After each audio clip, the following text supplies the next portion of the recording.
You may recall that our Vice Chancellor, Professor Jacob Okodeyi, he took office on the 11th of February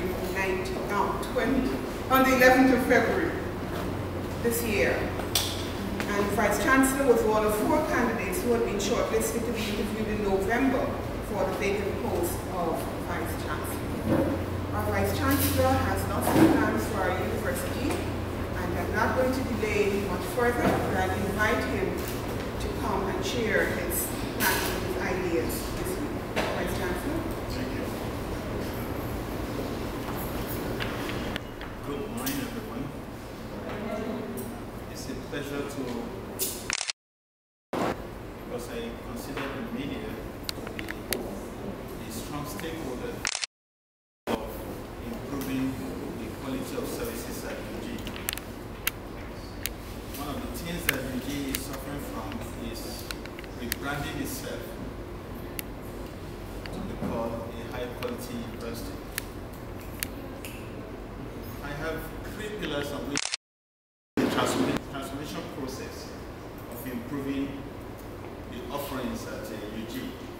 The first one is improving the quality of our offerings, improving our relationship with the wider community, and building a strong partnership with the private sector. The first one is the very critical one. When you say, I am applying to a university, it means you want to invest in higher education in order to improve your quality of life. So education is not something that I am bored, I just feel like doing something. It's an investment in future life. And therefore, where do you want to put your money? You want to invest in a university that's of low quality or a university that is high quality. So the first thing we want to do at UG is to look at our offerings as a whole and see how we can improve it. One of my mandates, and I have several mandates already given to the faculty, is curriculum review. And in this university, we're going to do curriculum review every 5 years, no matter how good that program is. Every program, every faculty, every department must sit back at the end of the 4 years and say, hey, what are the new things we need to introduce in our program? What is the latest thing happening here? What does the employer want? What does the society want? And at the end of that 5 years, they come up with a revised curriculum. And that curriculum must be supported or approved by an external university. It's not just on our own. We say, okay, we want to make these changes, these are the changes. We have set, and in fact, that tool was set on my second year to work. And the proposal was sent back because it did not receive external reviews. All our examinations are going to have external examiners and reviewers. So when a lecturer sets a question, the question is set to somebody outside UG to find out whether that question, those questions are adequate for the degree. Whether those questions are in line with the syllabus that was approved. And we get back that feedback is sent to the Vice Chancellor and to the examiner himself or herself to look at it. We respond to it.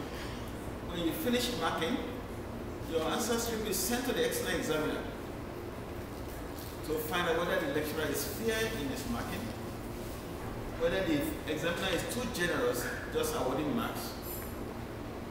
More in particularly, we want to see the marks of those who get 80 and above and those who fail, so that we can know whether those who got 90 above really deserve it, and those who fail, whether they deserve it.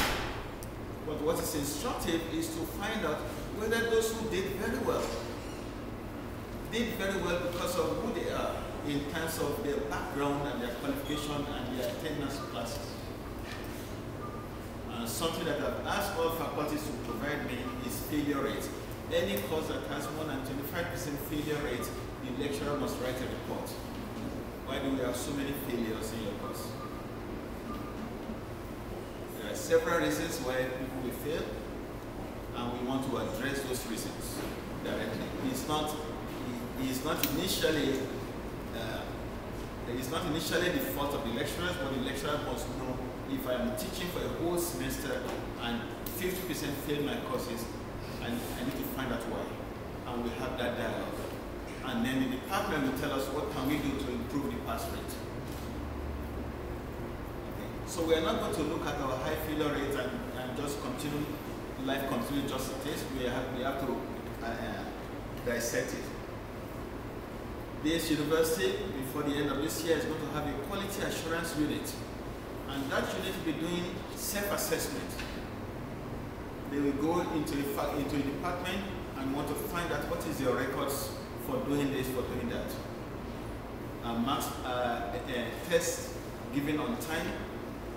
Questions, do we have a library of questions? Are you giving tutorial when it's due? And the quality assurance unit will be working in the office of the Vice Chancellor, giving us what is going on at the faculty level. All professional programs, we're going to seek accreditation for them. And for programs that are not professional programs, I'm speaking to the government to revamp the national accreditation body who will accredit this program. Our view is that within the next 3 years, our programs will be accredited. Or we will have looked for accreditation. The challenge is that you use accreditation to improve your work. Come and benchmark me in terms of what you are offering. Tell us what is wrong with it.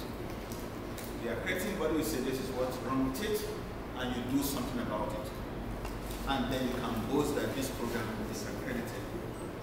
There was a program, there was something on my desk yesterday asking me to approve the offering, the continuation of a program. And I asked the technical officer to check for me whether that program is accredited. And she came back and said it's not accredited. I said, no, we can't offer it. So in the next 3 years, I promise you that no program will be offered here without accreditation. That is the stamp of approval. We want to enhance the whole system of student assessment of lecturers. We have to have a 360-degree evaluation. I submit my examination paper, you mark me, the student will mark us too. The student should be able to tell us, are we punctual in class? Do we teach what we're supposed to teach? Do you know the only way we can know whether we're repeating ourselves is only when we ask the student. I come and teach this course, I'm gone. You come and teach that course, you're gone. And you are repeating yourself and the student just laughing at us. So we want feedback from our students. So we're going to enhance that system. There's one in place. I am not too pleased the way it is being managed, but we're going to enhance it. In addition to that, we are going to have a staff-student liaison committee. Each department must have that committee of staff and students. That committee will meet twice a semester, at the beginning of the semester and at the end of the semester. The student will have majority on that committee. Usually the ratio will be 2 academic staff and 3 students, 1 representing year 1, year 2, or year 3, or whatever composition you wanted. Because the department needs to listen to our students, find out what they are going through. Anything that came out at the meeting of that meeting is the head of department will look at it and see what they can do about it. If the head of department cannot address it, it's sent to the dean. The dean cannot address it, it's sent to the vice chancellor to deal with it. The minute of that meeting, must be presented at academic board. It's not a meeting of we are just talking. It must be minuted, the minutes approved and sent to the academic board. Each faculty will have a faculty advisory board. I am told that UG used to have that, some are not working, but we're going to have a functioning advisory board. The advisory board will have stakeholders from the industry, from the society, and just 1 or 2 members from UG. What do we use this advisory board? We want to use them to find out, hey, what we are teaching here, is this relevant? Is that what you wanted us to teach? Is there anything else you want our students to know that we're not teaching them? Our students who are working with you, are they up to scratch? we need that advisory board to hear what our employer, what the taxpayers are saying about our program and at our offerings. The faculty advisory board will meet once a year. They look at what are the issues and they set the tone for what they wanted for the other years. Each faculty is also going to have a health and safety committee. When you look around this campus, you won't be too proud of our infrastructure. We have electric wires that are exposed, not in conduit. If you walk around and you don't look properly, you can slip and fall down, and that will be the fault of the university. Some buildings are not in good health. Staff have been complaining in the library, I was told. We want a committee at the library, a committee in each faculty who will bring these issues to the forefront. Members of this committee will also receive training on health and safety issues so that they can know how to address it. We also want to promise online, on-time delivery of examination results. Trust me on that, by the end of this year, all examination results will be on time. And I'm not making any joke about that at all. If we can give deadline to students, and the student meets those deadlines, when we set deadlines to students that we're going to release results on so date, we should do that. We also want to improve the quality of our staff. And to do this, we want to enhance opportunity for our staff to have higher degrees. We have a lot of proposals right now on my table on what you can do to that. I want to be able to say that 5 years from now, nobody teaching in this university with first degree will be allowed. You must have a second degree. You must have something that your students don't have before you teach them. And we're looking for resources, both internal and external, to correct that deficiency. In collaboration with UE, we are going to establish instructional development unit that will teach our lecturers how to teach. I thought that was a joke, but when I went to one of those courses, I said, Jacob, something is wrong. And we are taught how to teach. And at UE today, every new lecturer must get a diploma in teaching at university. You are hired and you are asked to go and enroll in that, and before your contract can be renewed, you will have completed that diploma course. And we went to one course, one instructional development unit course on how to mark examination papers. We all laughed before going to that. Somebody want to teach me how to mark examination papers? I've been marking papers for 20 years. When we went to that training, we were so ashamed of ourselves we were marking. And I want to see that day before the end of next year, where all academic staff in this university will attend those type of training. Training on how to set exam papers. It's amazing the type of training that are available to university lecturers to improve on their quality. We also want to enhance and speed up assessment and promotion system of academic staff. I am disturbed to know that some are waiting for 2 years, 3 years for their matters to be raised. If somebody is going to be promoted or not, it doesn't take 5 minutes to decide. Tell them one time you're not going to be promoted and this is the reason, and go and correct the reasons. And when you correct the reasons, you say yes, you're ready to go. We need to be more decisive in that process. So I'm going to review our current process when it comes to that. Peer review and mentoring system. Peer review is very good. I'm going to teach a class. One of my colleagues will come to the class and review how I'm teaching in the class. And when we finish, he said, Jacob, what crap are you doing there? Do you know you said this? Do you know you did this? And we need that peer review. So I'm going to encourage departments, peer up yourself. Choose somebody who is your friend. You're not going to choose somebody for you. Choose somebody who will sit in your class and give you a review. We started something in my former university. We bought one of these video cameras, and we take your lecture. We take the lecture and only you alone can go and review the video. And you take the video and go and review it yourself. When you get into the mode of auto-criticism, your life will be better. Where you can criticize yourself. You don't wait for others to criticize you. We do the same thing for student seminars. When students are having their seminars, they record their presentation and then they go and review their presentation. And it goes a long way. We are currently embarking on twinning most of our programs with UE programs and programs at our university. We're having that discussion right now as I speak. We want to twin all our programs with noted universities around the world and be able to say that our program is at par with this other program.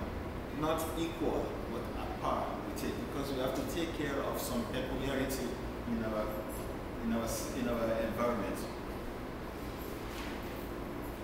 The second pillar is partnership with the private sector. It is not conducive to know that this is a 100% public university. It's not conducive at all. It means you cannot even test your ideas. Harris asking me, what is my view on innovation? If you want to do any innovation, you must have money to waste. No pain, no gain. So if you want to test whether this building can withstand hurricane of a particular magnitude, you have to have cement blocks, build it, give it that force. If it cracks, you say cannot. Then you build another one. You build another one. Then you build another one. And then you say, yes, the building of this type can withstand that hurricane of that magnitude. We must have money like that to waste. Otherwise, there will be no new knowledge. Okay? So, in order to do this, we need partnership with the private sector. The example I cited with the hurricane and building, that was sponsored by Ansa Makal Group to a civil engineering program at UE. They brought in all their blocks and all their bricks and said, test them. And after 2 years, we came up with a system of how we can use those bricks, red bricks, to withstand a particular hurricane. And what happened? The private sector now advertised it. Our product has been tested by UE. And that increased their market share. So we need a partnership for that. We need partnership for consultancy, things that will improve our income stream so that we don't have to wait for subvention and tuition from through government. We want to engage our stakeholders in the government and the private sector to understand what are the challenges you're having. A good example that we are working on now is this whole question of performance at maths and English at O-level, CXC or CSEC. We want to be involved to find out what is the reason. Short courses and training workshops, we want to enhance that through our School of Development studies so that those persons who have their degree already but they have not been attended any training program, they can come to us and say, hey, I want to learn how to do this. I was on an interview panel some years ago, and the best candidate did not qualify because the person graduated 12 years ago and did not attend any workshop, any training, nothing. See, for 12 years, you got a degree and you didn't attend nothing. You didn't go and learn Spanish, learn cookery, learn something. We want to emphasize to the society there is need for that continued education. You just have to retool yourself, look for other opportunities. And what happened with those persons, and this actually affects our adult learner.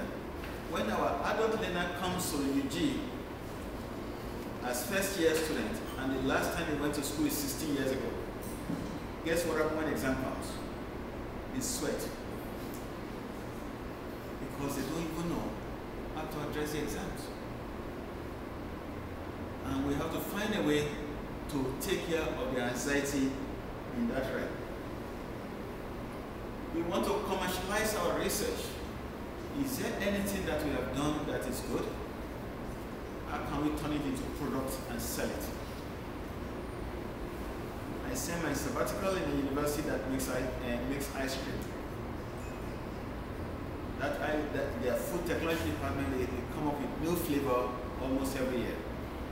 Their ice cream factory has over 1,000 flavors. Every Sunday, everybody in that city goes there for ice cream.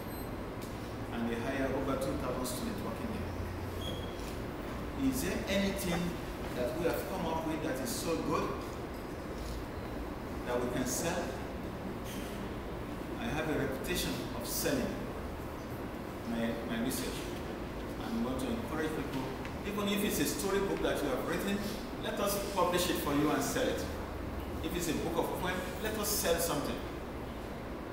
If it's a whole question of how to deal with some issues, and we know that it has a commercial value, we're ready to go into the market with it. We want to go into the private sector for grant funding for primary research. Research into why our CSEC students are doing poorly in maths, in physics, in English, or any other subject. We are going to approach the Ministry of Education and other institutions to provide us grant funding to answer those questions. Very soon we are going to launch our endowment program called Be a Partner, where we'll be asking the private sector to be a partner. I want to let this country know the pride of having a university in your country. Go to those OECS countries that do not have a university in their island. Guess what happened to them? It means by the time your child is becoming 18, finishing O levels, you start sweating, where am I sending this child to next? You start sweating, what's going to be the future of this child by the time they finish that O level or A level or whatever it is. But that we have a national institution here, we need to make this institution an institution that we're all proud of. Barbados came up with something strange. They said there will be one graduate in every family. I wish one day we will have such a pronouncement that every Ghanaian family will have one graduate.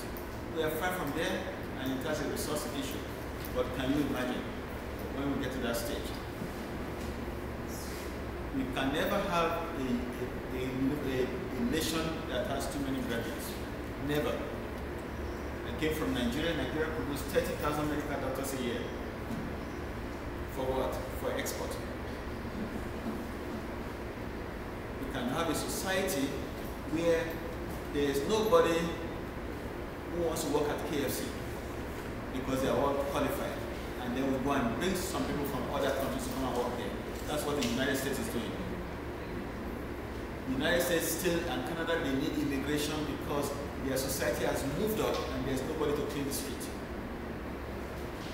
We can reach there. And the vehicle for that is a university of this nature. We need to find ways to increase our tuition. Our tuition is ridiculously low. The question is, if I pay X amount, if I pay this tuition for 5 years and I get this degree, what will be my starting salary when I get that degree? Do the maths.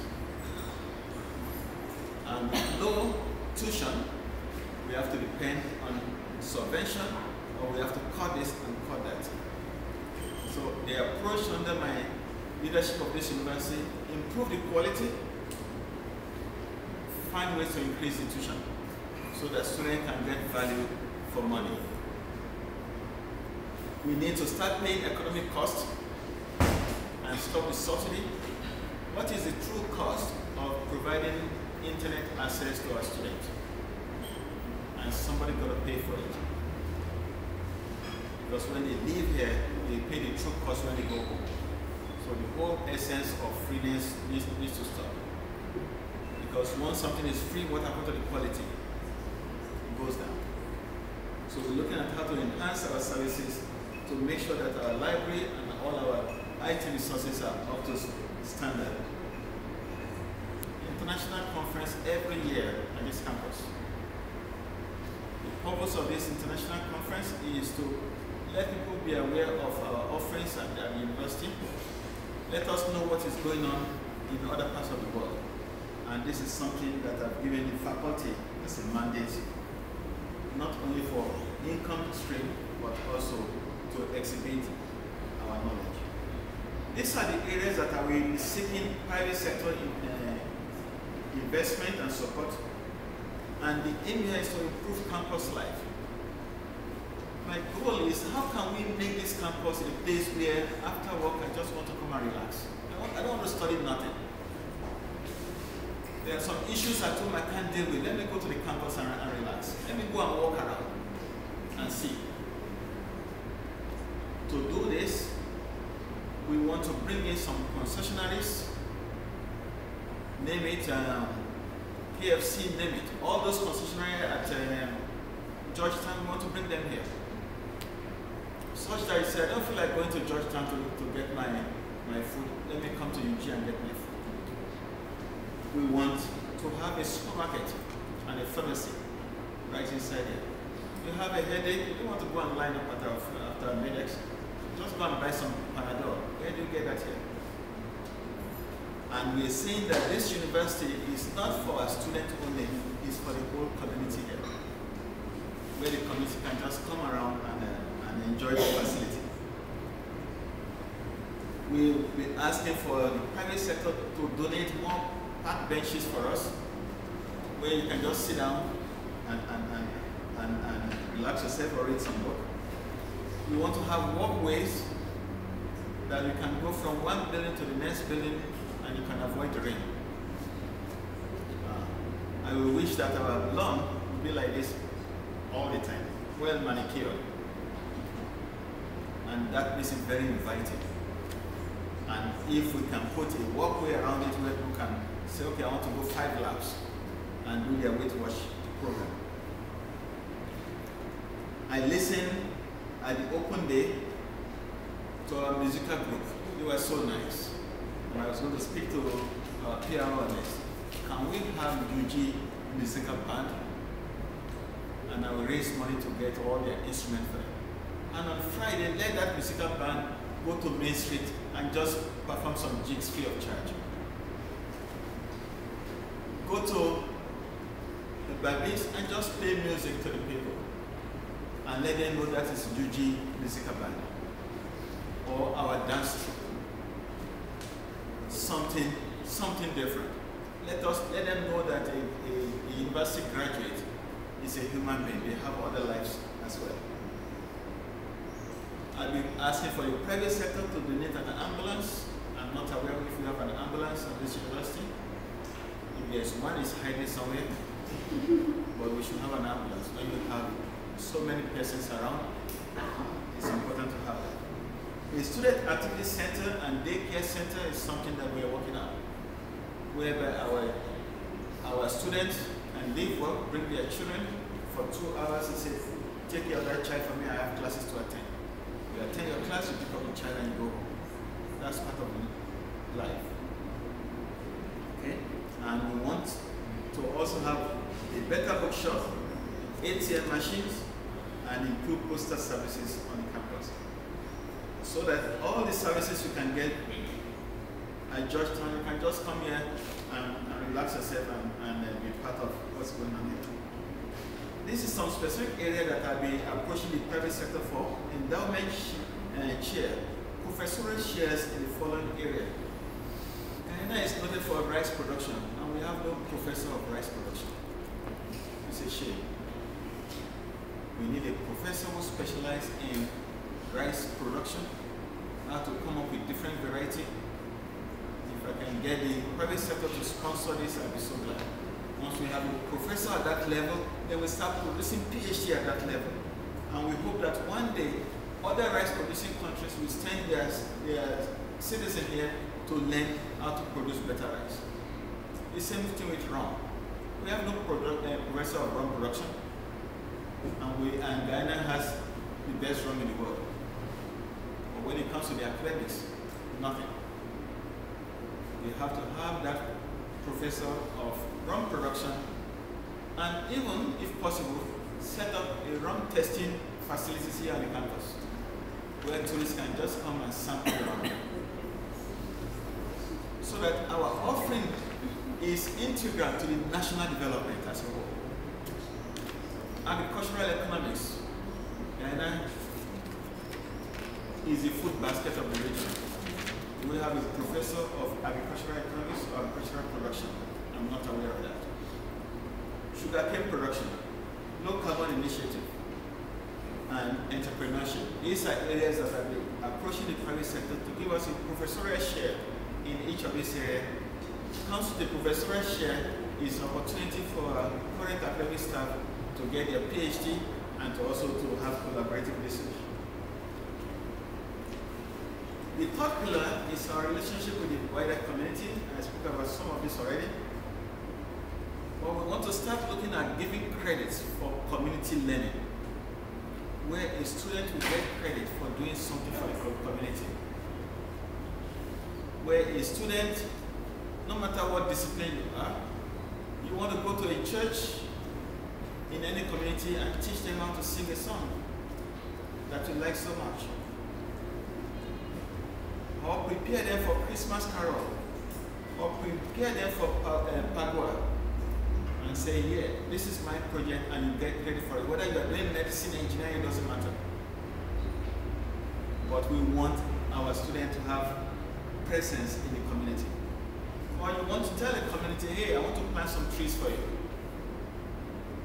I had a student, her passion is teaching school teachers how to swim, so that they can teach their students how to swim. And she will take them to certification level. And she does that at her own spare time. When we met her, we have to encourage her to keep a list of how many persons she has trained how to swim. And you can't imagine, she has trained over 30 without any support from nobody. We want to encourage our students to do that kind of community service and get credit for it. It's going to be a service of their own choice. We are not going to say this is what you have to do. It's not compulsory. But when you want to do something, you tell us what you want to do. We look at it, we review it, we approve it. Once you finish it, we give you a credit for it. And those credits sometimes come in handy. We're going to be having open lecture series where we bring a notable international or regional person to talk about any issues that is affecting us as a nation or as a region. And with the support of the private sector, I want to start the idea forum. A forum where we can just sit down and talk nonsense. You know, if you don't talk nonsense, you can't bring any new ideas. So where somebody will come and talk about this whole question of traffic congestion. And that evening is about traffic congestion. And somebody will start it and somebody else will contribute to it. And at the end of the day, we keep a record of our ideas. How many of our ideas have we lost because we didn't keep a record of it? How many of you are aware of the third show? There's a third show. It's a show where ideas are built. And there's a lot of things we can just sit down and talk about ideas. We have the open day already. I want to introduce the marketplace. The open day is usually for high school students who want to come to UG. Marketplace is for our graduates who are looking for a job. So when they are in their final year, either in the second semester, we set up a date and we invite prospective employers. And our students will sit and dress us smartly and talk about what opportunity this company has for me, that company has for me. We want to set up that marketplace. Increase enrollment is very important. And I thought, when I first came, I thought the low tuition fee would be an attraction for everybody in the Caribbean to come and study here, because the tuition is low. But that was wrong. First of all, very few persons in the Caribbean knew of UG. And we need to start marketing UG in every island of the Caribbean. So I'm going to be engaging the OECS government to say, hey, don't send nobody to Miami. Don't send it to UB, send it to Guyana. Standard of living is manageable and we can accommodate your student. if you know the importance of increasing enrollment with regional students, it goes beyond the value of the university. When our students, by the time they are graduating, they have a friend from Barbados, they have a friend in Jamaica, they have a classmate in Guyana. What does that do? It improve their horizon. They can start fighting for a job in those places. And 20 years from now, the Minister for Education was my classmate when he was at UG. That's why we need to open up this university, make it a regional university, bring people here, let our students engage in that. I spoke about poetry in the park. That's part of engagement where our students or staff want to just go and read poetry. We also want to embark on the possibility of admitting all those who qualify. It is disheartening to know I am qualified, but I am not admitted because there is no space. When I was told, I said, if my son or daughter was not given admission because there is no space, I'm coming to break down this space. Because you know what it takes for these children these days to qualify? For them to read their book and do all their assignments and then get all their passes, and then you just say, oh, we have no space for you. I tell the university, we make space. Especially if it's not sciences that requires big labs, but things that do not require labs, we make space. Things that require labs, we are going to create the space. Because I do believe that tertiary education should be a right for everybody once they qualify. Okay? We cannot be burdened. PRO, we're going to be having career days at high school. We're not going to wait for open day for them to come to us. We're going to go to those schools and be part of their career day and encourage them to be part of us.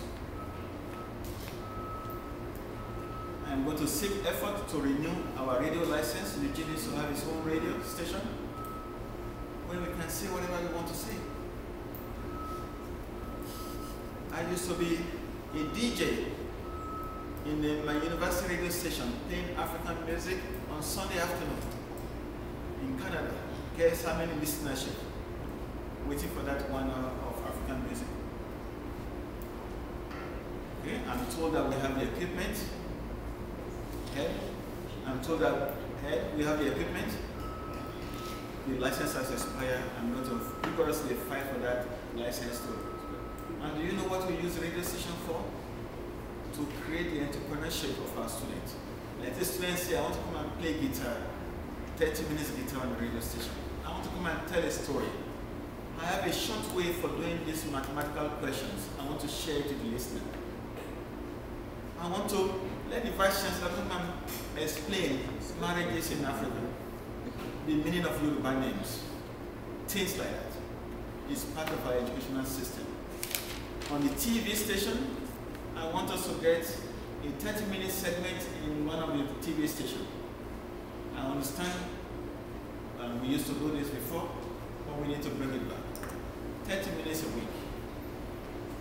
Okay? And these are all meditation. I'd like to stop right here.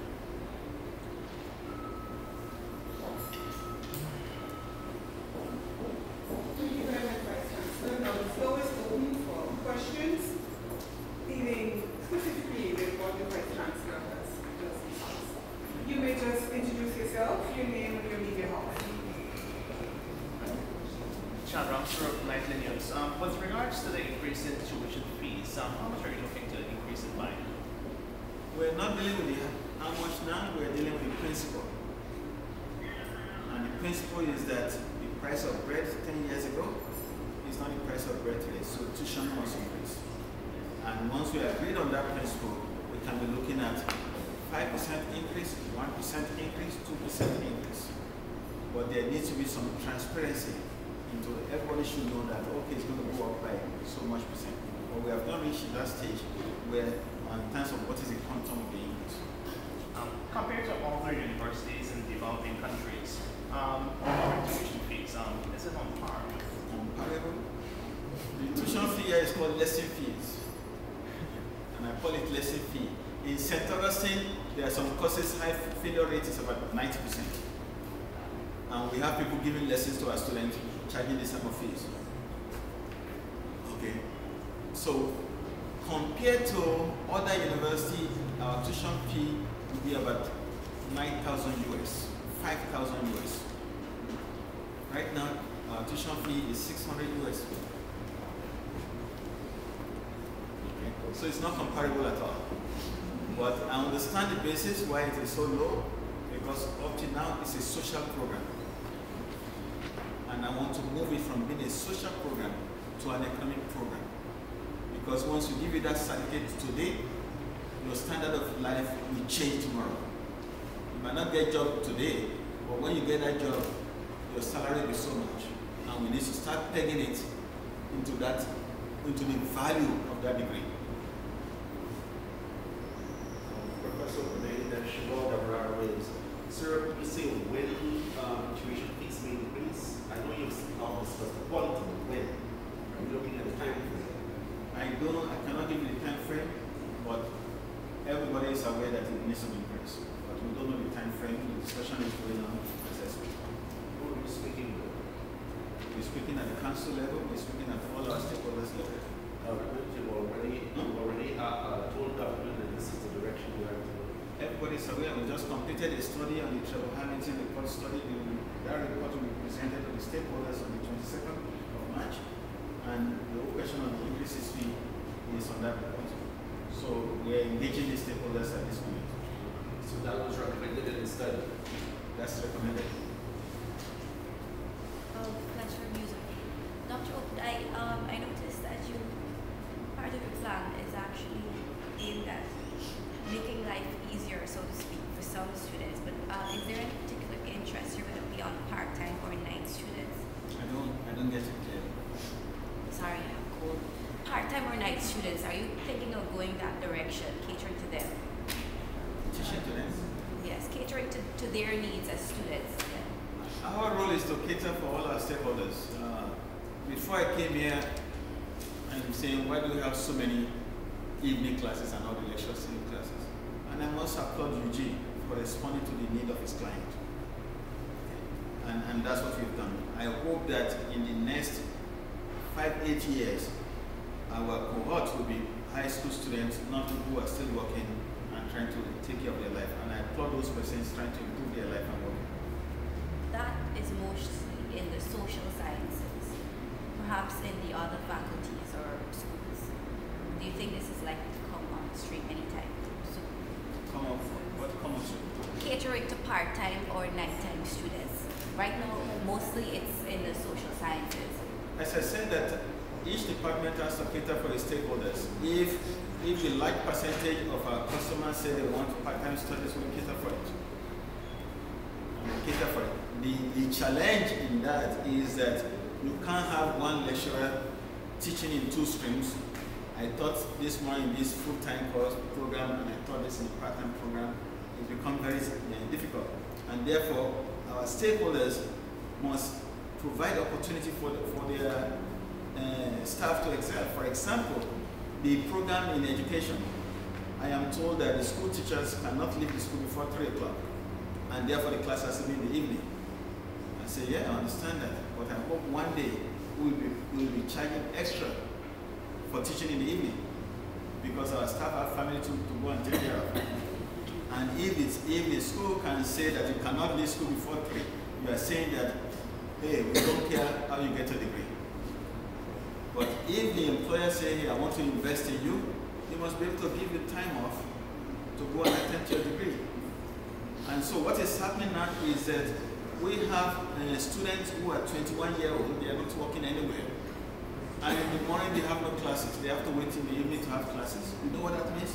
They'll be so miserable. They'll be so miserable looking for what to do. So what we have to start looking at, what is the true cost of teaching in the evening instead of in the morning? Chancellor Samuels, MCM. Are you also going to be lobbying for the establishment of branches of the university in order... The establishment of? Sorry. Are you going to also be lobbying for the establishment of branches of the university in other regions, such as perhaps in other communities, such as perhaps Essequibo, where teachers sometimes find it difficult to attend the university classes here in Georgetown? Our approach to that is to expand our distance learning offering in order to reach those in the interior and give them that opportunity, because, and in fact, that is the way UG should be going, expanding its distance learning options. How do we justify, I don't know what you mentioned this correctly, how do we justify the free situation given that the courses is not free and the local degree is not very much outside of campus? Let me say one thing to you.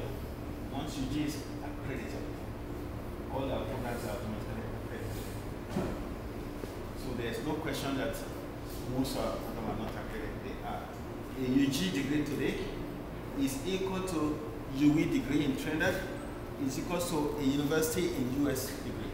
So, this is the very first question. So there's no question.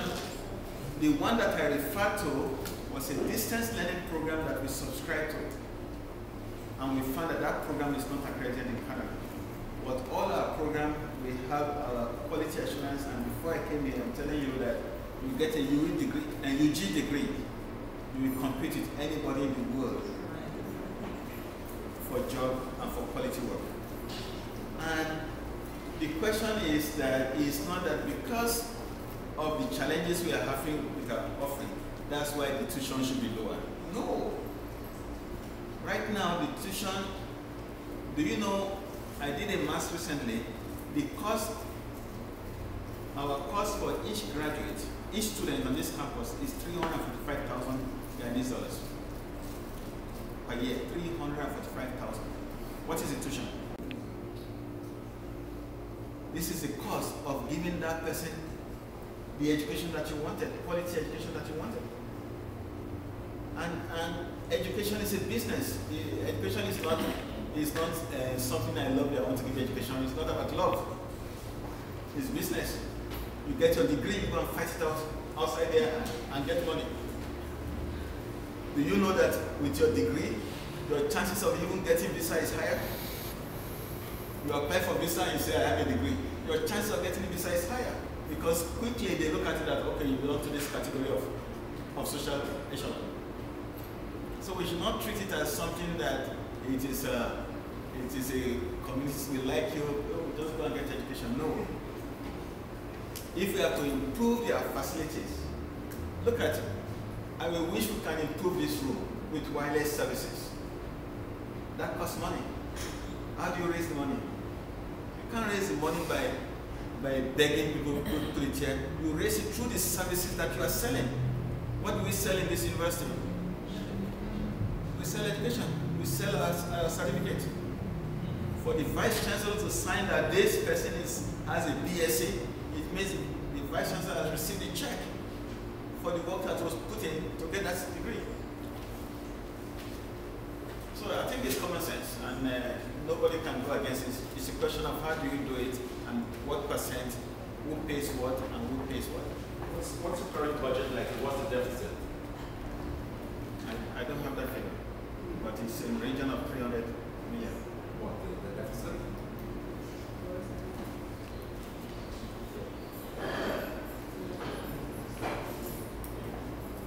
And the billion, in your plan to increase fees, you're also building the idea of increasing the salaries. Everything needs to go up. It's a total package. You want high quality teacher, you pay high quality salary.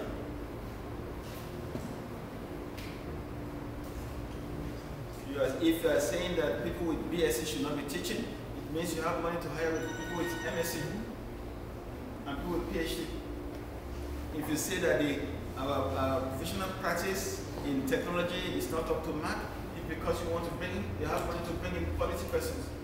And let me tell you, the role of this university is not just awarding degrees to our nationals, but preparing our nationals to be able to take advantage of CSME.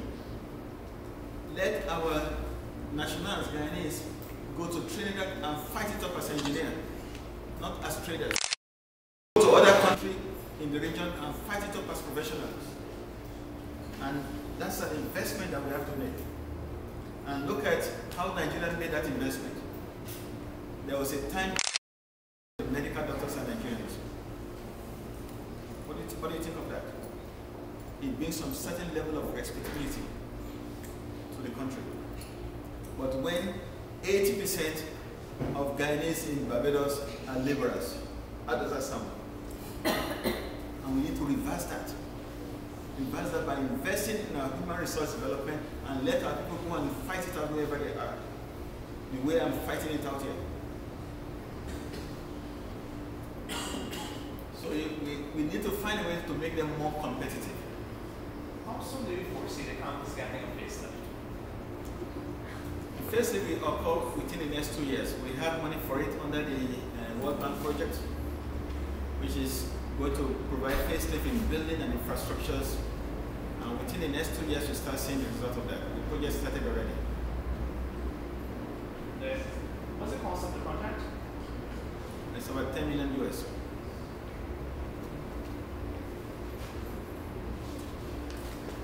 At what stage are you now with respect to negotiations with the unions?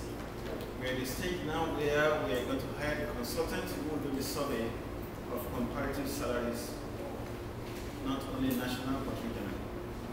So based on the result of that study, then we go back to the negotiating body. You're hiring the persons locally? Regionally. We're going to advertise and get the best candidates to do the work. Any more questions?